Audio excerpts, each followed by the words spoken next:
Well, everybody asks me, Gary, how did you get into building rods?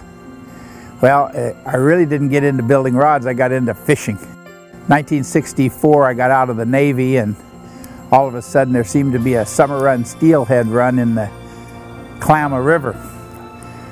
First night I went down, end of May, I caught like 6 steelhead in the first night. I've never been on heroin, but I'm sure that it's no more addictive than summer steelhead. So in the early spring, we've got a lot of runoff from the Cascade Mountains, and the water's kind of high and murky. And so using winter steelhead gear worked real well. But as the snow started to melt, the river started to come down, the fish are still coming out of the ocean, and they're getting more and more spooky. We can see lots of fish, but they're not biting very well. So as I dropped down in pound test of line, I got a better presentation, I got more bites, but as I got down into 6-pound test line, the fish didn't have much respect for 10 and 15. They had no respect for 6.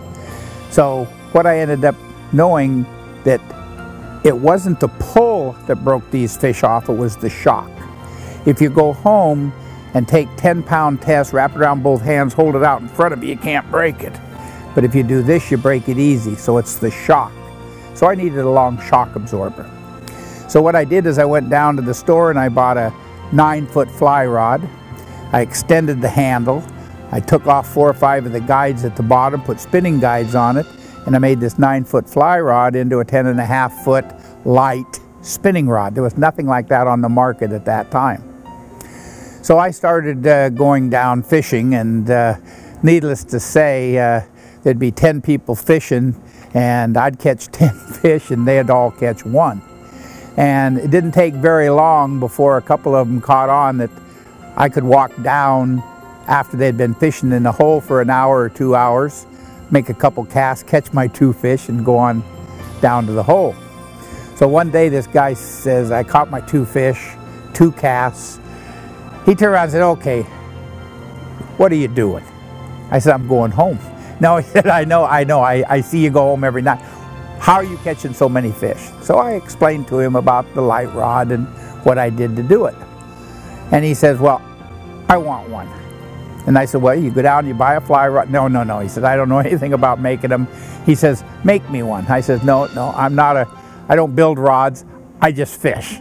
And he says, no, he says, I really want one of these rods now. And I says, well, then make you one. He said, no, you make me one. I said, no, I don't make. He says, okay, let me buy yours. Whoa, buy my fishing rod? I don't sell my wife, I don't sell my kids, I don't sell my dog. I'm sure not selling my fishing rod. And he says, how much you got in it? I said, well, I think the rod was 35 bucks and I got probably 6 hours in it. He said, I'll give you $100 for it. Whoa. I think I only made $97.20 a week. And the guy, no, I got it. Sorry, I'm going to go fishing.